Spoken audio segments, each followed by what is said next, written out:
আগামীতে যারা এই ধান্দায় আছেন যে চেয়ারে বসি দেখেন কি করি, আপনার বাড়িও আল্লাহ উজাড় গৃহ বানিয়ে দেবে, কোনো ব্যাপারই না।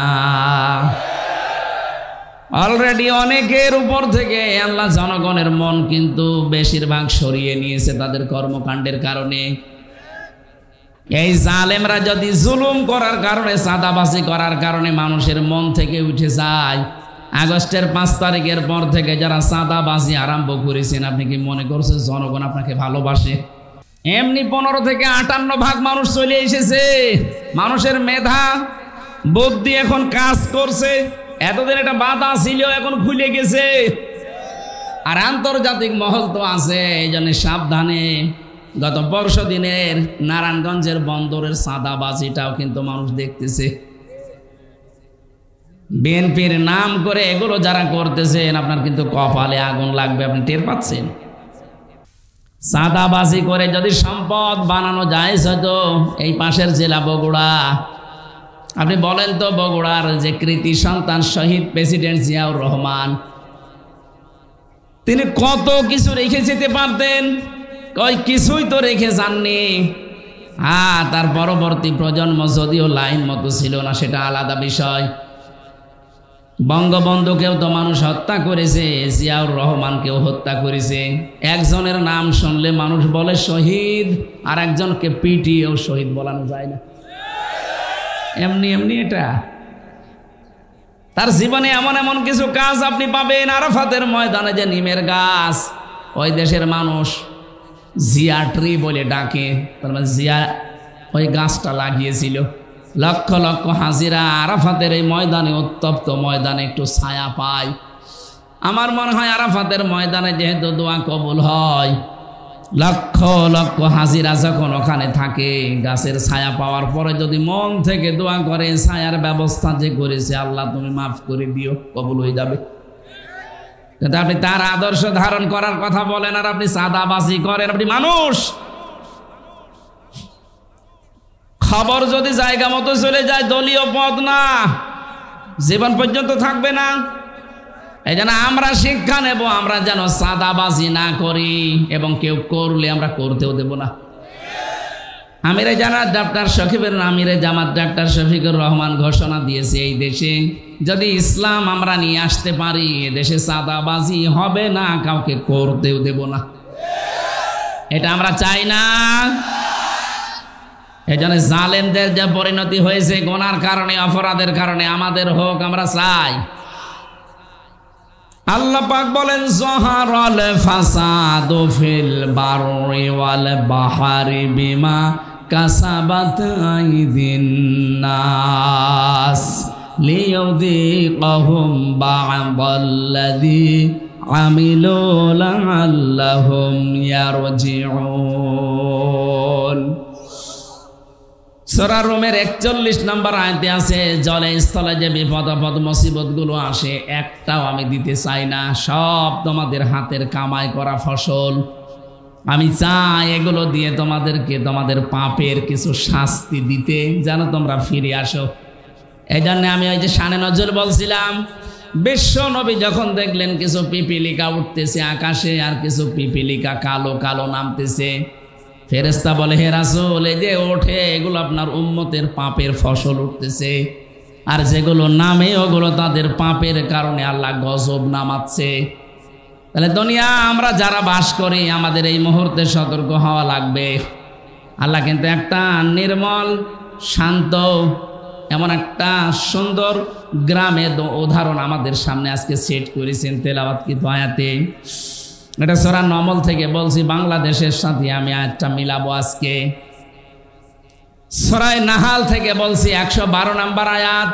সূরা নাহাল মানে মৌমাছি। নাহাল মানে কি? প্রথমে নামকরণের একটা শিক্ষা আছে, এটা বলে নেই। 68 নম্বর আয়াতে পাবেন, ওয়াওহা রাব্বুকা ইলান নাহলি আনিত্তাখিযি মিনাল জিবালি বুয়ুতা ওয়া মিনাশ শাজারি ওয়া মিম্মা ইয়ারিশুন। আল্লাহ পাক বলেন, আমি মৌমাছির প্রতি ওহী করেছিলাম শুধু একবার, যে 3 জায়গায় বাসা বাঁধবা তোমরা, নিজেদের ঘর বাড়ি বাঁধবা 3 জায়গায় মাত্র, পাহাড়ের চূড়ায়, গাছের ডালে, আর মানুষের ঘরের চালে বা কার্নিশে ছাদে। নবী আপনি দেখবেন এই 3টা জায়গা ছাড়া আজ পর্যন্ত মৌমাছিরা কোনো জায়গায় বাসা বাঁধে না, কিয়ামত পর্যন্ত বাঁধবেও না। আমার প্রশ্ন হচ্ছে মৌমাছিদের আল্লাহ আদেশ করেছে কয়দিন? কথা বলেন এখন। মাত্র একদিন একটা আদেশ দিয়েছে, ওইটা আজ পর্যন্ত ওরা মেনে চলছে, কিয়ামত পর্যন্ত চলবে। এই জন্য ওদের ভেতরে কোনো ঝামেলা নেই। আর আমাদেরকে কোরআনে আল্লাহ আমাদের আদেশ দিয়েছেন 500, কয়টা? একটাও আমরা মানি না। ওরা একটা আদেশ পেয়ে একটাই মেনে চলছে, ঝামেলা নেই। 500টা পেয়েছি, একটাও মানি না, ঝামেলা হবে না? হবে কি? যেন আমাদের উচিত হচ্ছে কোরআনে কারিম থেকে এই 500 আয়াত জেনে বুঝে আমাদের এই প্র্যাকটিক্যাল লাইফে এখন থেকে মিলানো। তাহলে ওই যে পাপগুলো উঠতেছে ওগুলো বন্ধ হয়ে যাবে। কারণ কোরআনের সমাজ যখন কায়েম হয়, কোরআন যখন বিজয় হয়, তখন হালালকে হালাল, হারামকে হারাম জানা এবং ছেড়ে দেওয়া সহজ হয়।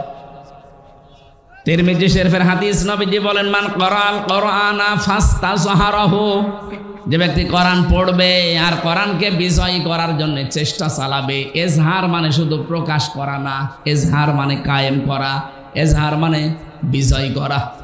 কোরআন যদি সত্যি ব্যক্তি, পরিবার, সমাজ আর রাষ্ট্রে বিজয়ী হয়, ফাহাল্লা হালালাহু ওয়া হারামা হারামাহু, হালালকে হালাল আর হারামকে হারাম জেনে ছেড়ে দেওয়া সহজ হয়। এ বাংলাদেশে আজ 54 বছরে কোরআন বিজয়ী হয়নি, এই জন্য হালালকে হালাল জানার পরও আমরা অনেক জায়গায় মানতে পারিনি, হারামকে হারাম জানার পরও ছেড়ে দিতে পারিনি। কথা বলে না কেন? এই যে সুদ হারাম জানার পরও আমরা ছেড়ে দিতে পারি না, কারণ কি? কারণ কোরআন এই দেশে বিজয়ী নেই।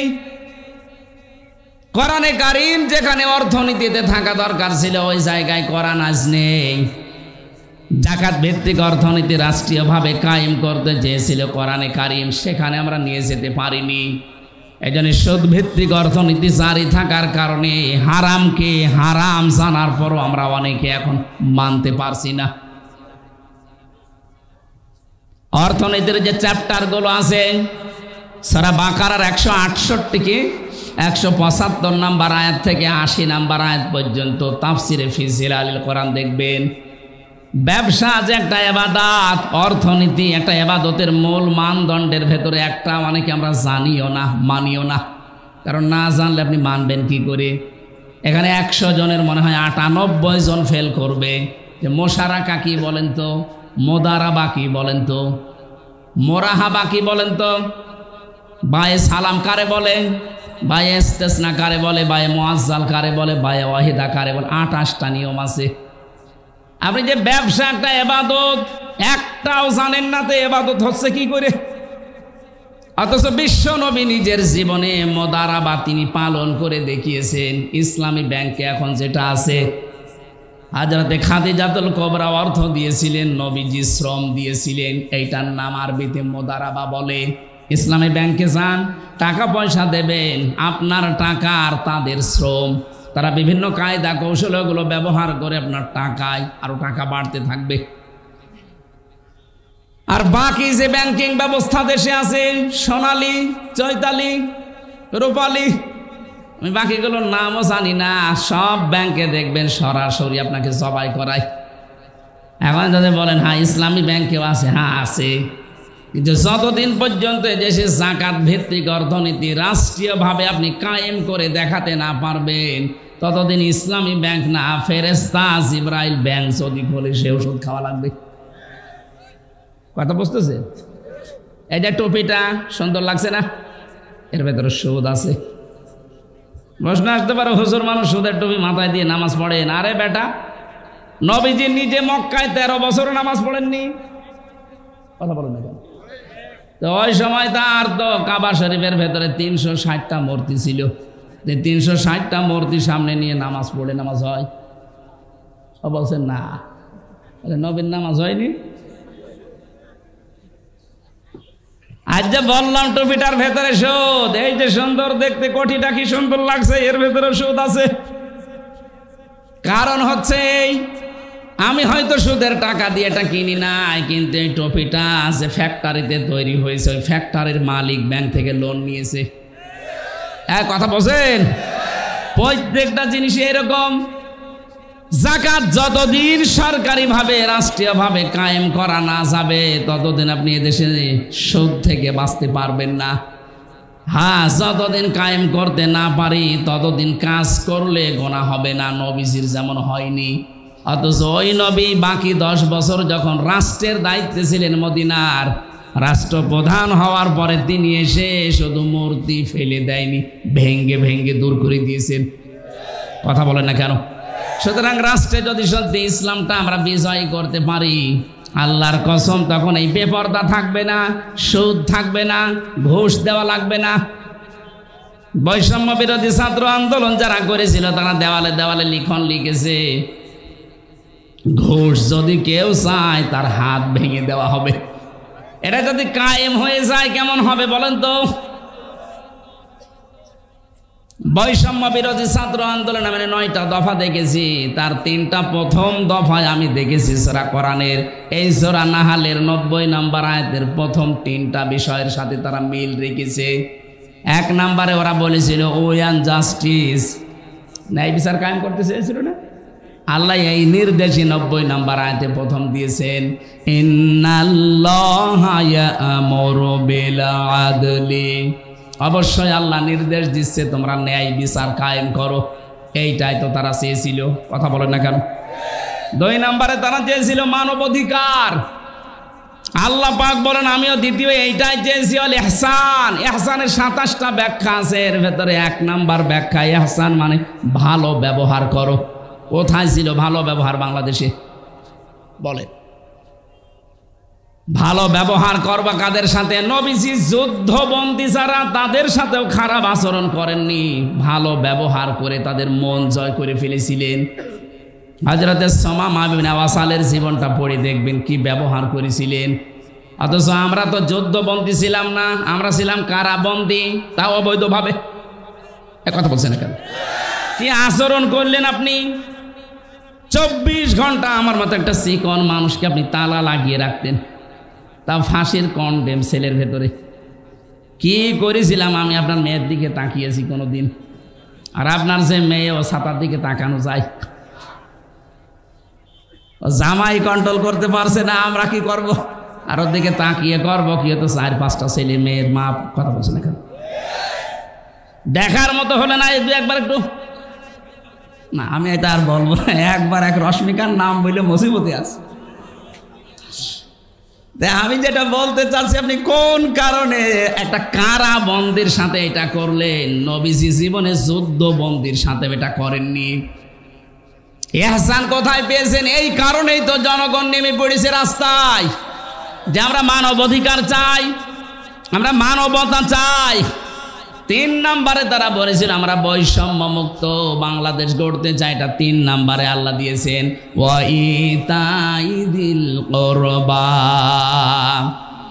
এই আয়াতে আমি 3টা পেয়েছি, আর সূরা নমলের ভেতরে পেয়েছি আরো 3টা, আর বাকি 3টা আমি এখনো পাইনি। হয়তো বাস্তবতা দেখে তারা বানিয়েছে। এই 9টা বিষয় তারা এমনি এমনি দেয়নি।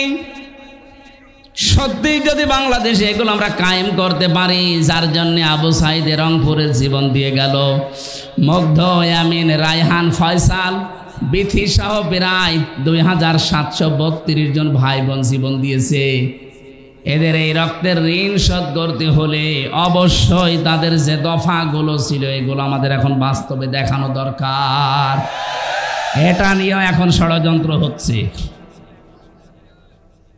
আমার ভাইরা রংপুরবাসী, যে কথাটা বলতে চাচ্ছিলাম আপনাদের, আমাদের অপরাধ বাদ দেওয়া লাগবে। যে যেখানে আসি ওই জায়গায় আপনারা থামবেন, নয়তো আল্লাহ পাক দুনিয়াতে যে আযাবগুলো পাঠাবেন, একটা আদেশও যেহেতু আমরা মানছি না।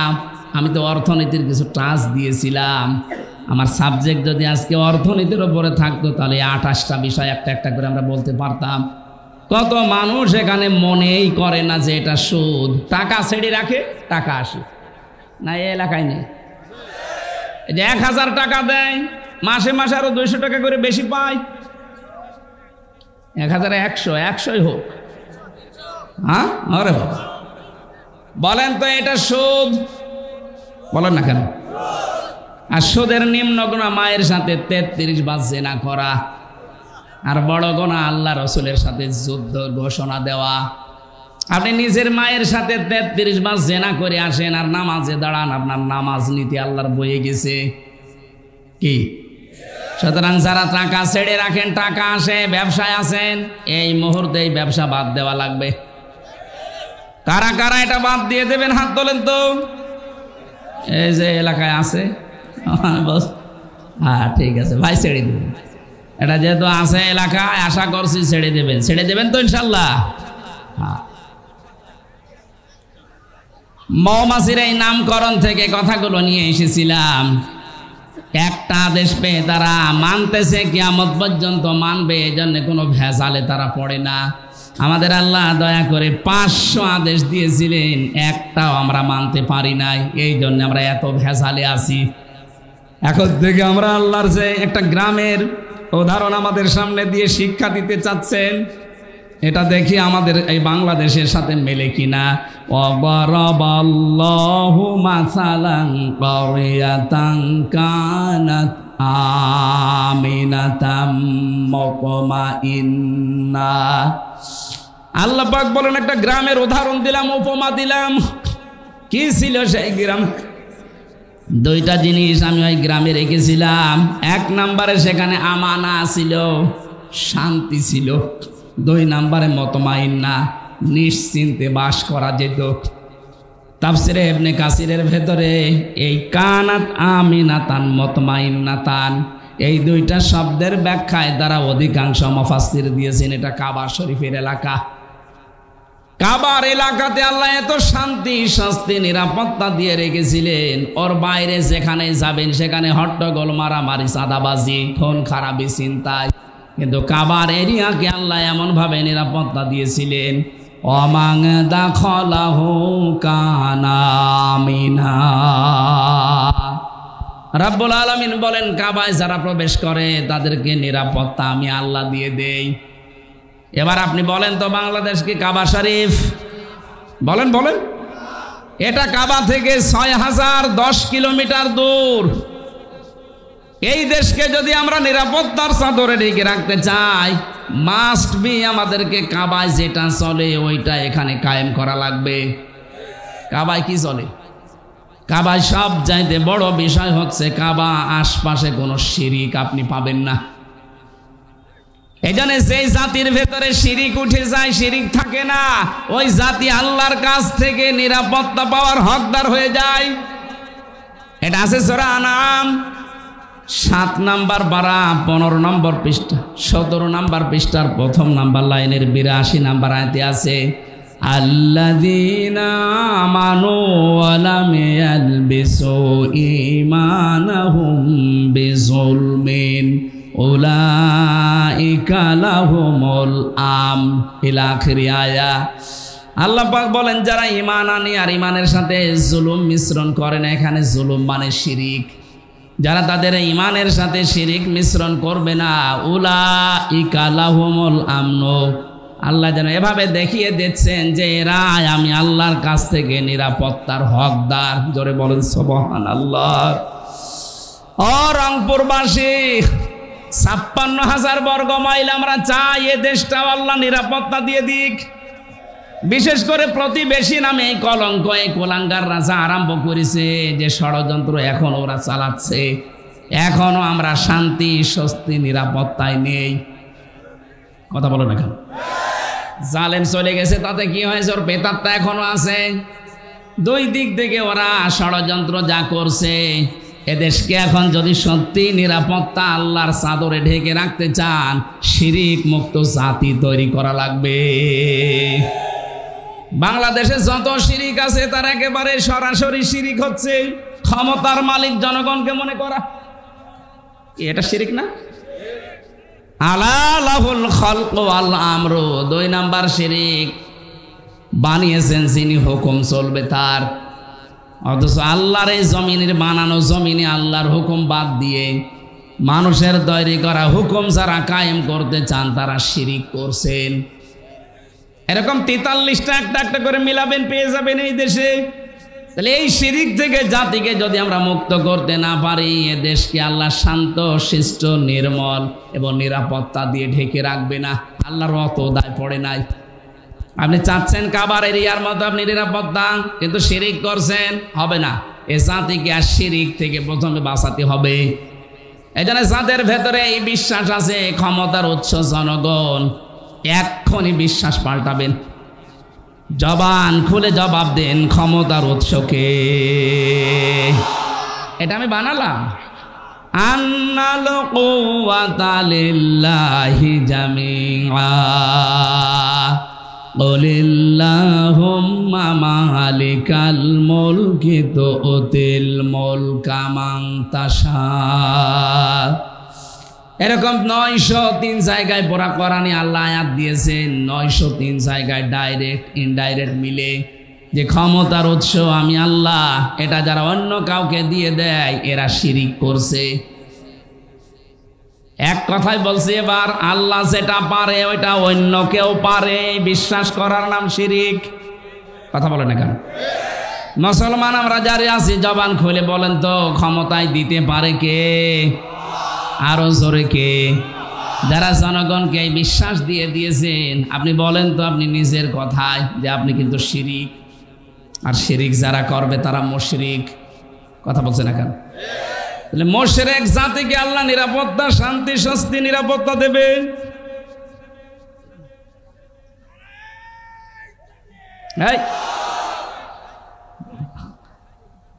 আন্দাজে লাফাচ্ছেন কেন? রংপুরবাসী, আমি আমার মূল কথা কিন্তু বলে ফেলেছি। এই দেশকে যদি আমরা কাবার মতো নিরাপত্তার চাদরে ঢেকে রাখতে চাই, সবাই একমত হওয়া লাগবে, দেশ থেকে আমরা শিরিক তুলে দেব। এই 15.5 বছরে এইটা ওরা চেষ্টা করেছিল। বাবার নাম দিয়ে বলে হোক, পীরের নামে হোক, খাজার নামে হোক, বিভিন্ন নামে তারা এদেশে শিরিক এমন ভাবে গাড়ার চেষ্টা করেছিল, আল্লাহ মনে হয় নিজের হাতে কন্ট্রোল করেছেন, পারে নাই। যে অবস্থায় এখন আমরা আছি, এ জাতির ভেতরে কিয়ামতের আগে যেন শিরিক বদ্ধমূল হতে না পারে, চেষ্টা করা লাগবে। তাহলে এই দেশকে উলাইকা লাহুমুল আমনু, এরাই হচ্ছে শান্তি, স্বস্তি, নিরাপত্তার হকদার। বলেন আল্লাহু আকবার। আল্লাহ বলেন এমন একটা গ্রাম ছিল যে গ্রামে শান্তি ছিল, স্বস্তি ছিল, নিরাপত্তা ছিল, নিশ্চিন্তে চাষ করা যেত। ইয়াতিহা রিজকুহা রাগাদাম মিন কুল্লি মাকান। তাদের কাছে রিজিক আসতো তাদের আশপাশ দেশ থেকে। 1947, 1971, 2024 একটু মিলান। 47-এর আগে কত সুন্দর করে বিভিন্ন দেশ থেকে খাবারের ব্যবস্থা, রিস্কের ব্যবস্থা, জীবন উপকরণের ব্যবস্থা আল্লাহ পাঠিয়ে দিয়েছিল। পক্ষান্তরে বাকি যেটা দেখলাম, বাকি যেটা দেখেছি 1971 সালের পরে, যে মানুষগুলো প্রতিবেশীর নাম নিয়ে, আমাদের উপকারের নাম নিয়ে যারা দেশকে ভাগ করে দিয়ে আমাদেরকে একটা বিপদে ফেলে দিয়েছিল, তারা এখন বলছে দেশটা আমরা স্বাধীন করেছিলাম। আরে ভাই, আপনারা যদি স্বাধীন করেন তাহলে এদেশের মুক্তিযোদ্ধা এতগুলো যাদের সম্ভ্রম নষ্ট হয়েছে মেয়েদের, এটা কি গাঁজা করি গল্প? কথাটা কত গভীর, যাদের মাথায় মগজ আছে চিন্তা করেন তো। নরেন্দ্র মোদী সাহেবের কথা কোথায় যে আঘাত করেছে। 16ই ডিসেম্বর উনি ঘোষণা দিয়ে দিল যে বাংলাদেশের স্বাধীনতা আমরা করে দিয়েছি। তাহলে আমাদের দেশে এতগুলো মানুষ শহীদ হয়েছে 9 মাস, এতগুলো মহিলারা তাদের ইজ্জত হারিয়েছে, এগুলো কি সব খেলা নাকি? আপনারা বুঝবেন না, আপনাদের মাথায় ওই পর্যন্ত হয়তো নেই। যাদের মাথায় আছে তারা চিন্তা ভাবনা করে সামনে আগাবেন। গভীর ষড়যন্ত্র কিন্তু চলছে আমাদের ছোট। কথা বলে না কেন? কি সুন্দরভাবে চলছিল। আল্লাহ পাক বলেন, যদি সত্যি জাতির লোকেরা ওয়ালাউ আন্না হালাল কুরআ আমানু ওয়াত্তাকাউ লাফাতাহনা আলাইহিম বারাকাতিম মিনাস সামাই ওয়াল আরদ। গ্রামের লোকেরা, দেশের লোকেরা যদি এখানে আল্লাহকে করিয়া দিয়েছেন, এটা গ্রাম, গ্রামের লোকেরা যদি, জনপদের লোকেরা আল্লাহর প্রতি ঈমান আনে, আরে দাবি অনুযায়ী যদি আল্লাহকে ভয় করে চলার নীতি অবলম্বন করে, আকাশ আর জমিনের যত বরকতের দরজা আল্লাহ সব খুলে দেবেন। জোরে বলেন সুবহানাল্লাহ। সুতরাং আমাদের কারো কাছে হাত পাতার দরকার নেই। ডক্টর মোহাম্মদ ইউনূস গতকালকেও ঘোষণা দিয়েছে, এই ছোট্ট একটা দেশ, এখানে বাস করে 18 কোটির উপরে মানুষ। পৃথিবীর কোনো দেশে এরকম ঘনবসতি আমি পাইনি। উনি যেহেতু বিভিন্ন দেশ সফর করেছেন, উনি বলছে 18 কোটি মানুষের এই হাতকে আমরা যদি কাজের হাত বানিয়ে ফেলতে পারি, যত টাকা পাচার হয়েছে দেশ থেকে এগুলো যদি ফেরত আনতে পারি, এ দেশটা আবার দাঁড়িয়ে যাবে, কেউ বাধা দিয়ে আটকাতে পারবে না। আজকে আসার সময় যে সাড়িয়াকান্দি বগুড়া পার হওয়ার সময় পাইলট আমারে বলছিল, হুজুর এই দেখেন এটা কিসা বিশাল বিশাল কত ফ্যাক্টরি বানিয়েছে। ওনারে বললাম যে এই ফ্যাক্টরি বানিয়েছে ঠিক, কিন্তু টাকা যা পাচার করেছে, ওই মানুষগুলো যদি টাকাগুলো পাচার না করে বেগমপাড়া সাহেব পাড়া না বানিয়ে শুধু এই দেশেই যদি কর্মসংস্থান তৈরি করত, লক্ষ লক্ষ মানুষের বিদেশ যাওয়া লাগতো না, এই দেশেই তারা বৈধ কাজ করে আয় করতে পারত।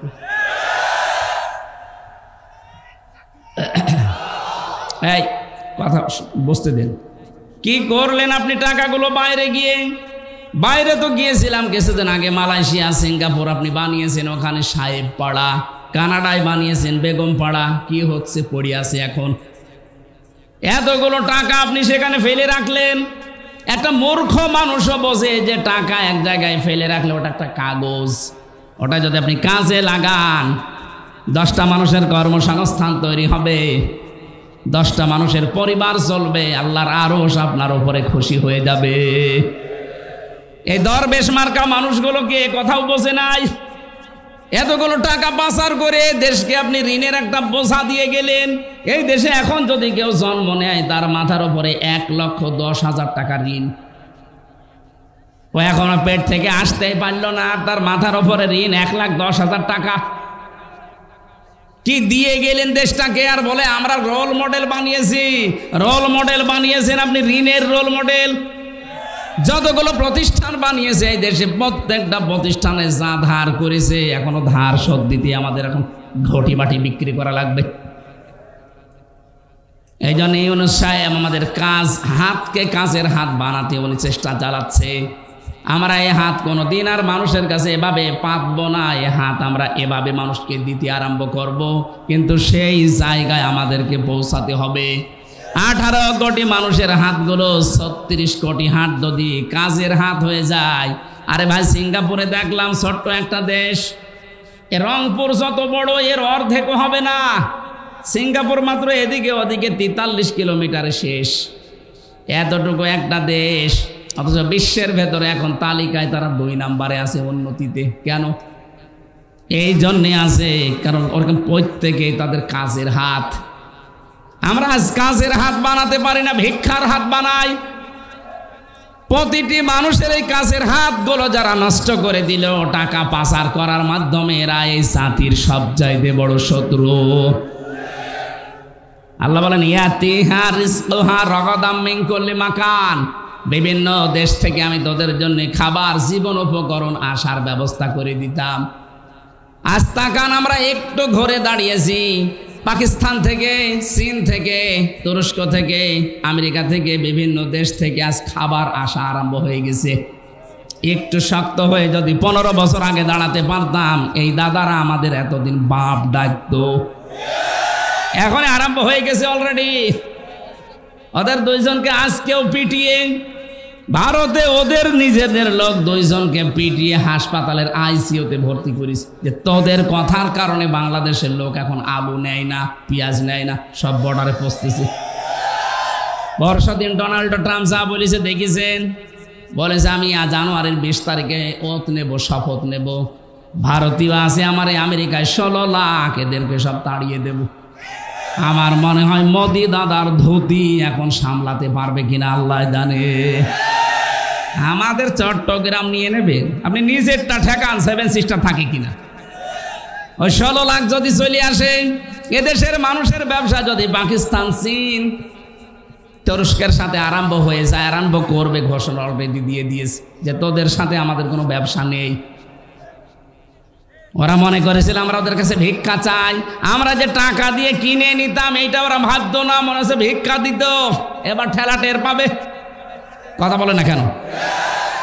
ওরা আমাদের চিকিৎসা দেবে না, কোনো দরকার নেই ওদের চিকিৎসা যাওয়ার। আমরা আহ্বান জানাচ্ছি বাংলাদেশ সরকার, যিনি এখন দায়িত্বে আছেন, উপদেষ্টা, এদেশের প্রতিটি মানুষের কাছে 2 টাকা 5 টাকা করে কালেকশন করেন। অন্তত 5টা আন্তর্জাতিক মানের হাসপাতাল বাংলাদেশের 8টা বিভাগ মিলে বানিয়ে দেন। কাউকে অন্তত এই কোলাঙ্গারদের কাছে যাওয়া লাগবে না। যত টাকা আমাদের কাছে ওরা চিকিৎসার নামে নেয়, ওই জায়গায় না আছে, এখন থেকে দরকার হয় থাইল্যান্ডে যাবেন, সিঙ্গাপুরে যাবেন, দরকার হয় আরো যে সমস্ত দেশ আছে উন্নত, সেখানে যাবেন, কোনো দরকার নেই এদেশে যাওয়ার। এরা আমাদের কলিজা মসজিদ ভেঙ্গে মন্দির বানাচ্ছে। আমার তো মনে হচ্ছে কাবা শরীফের মতো এদের মতো আবার গজব নাসিল হয় কিনা এদেশে আল্লাহ জানে। কারণ ওরা তো আমার গায়ে হাত দেয়নি, দিয়েছে আল্লাহর ঘর কাবা শরীফের মতো মসজিদগুলো। কথা বলেন, কাবা হচ্ছে ইঞ্জিন আর এই মসজিদগুলো সব তার বগি।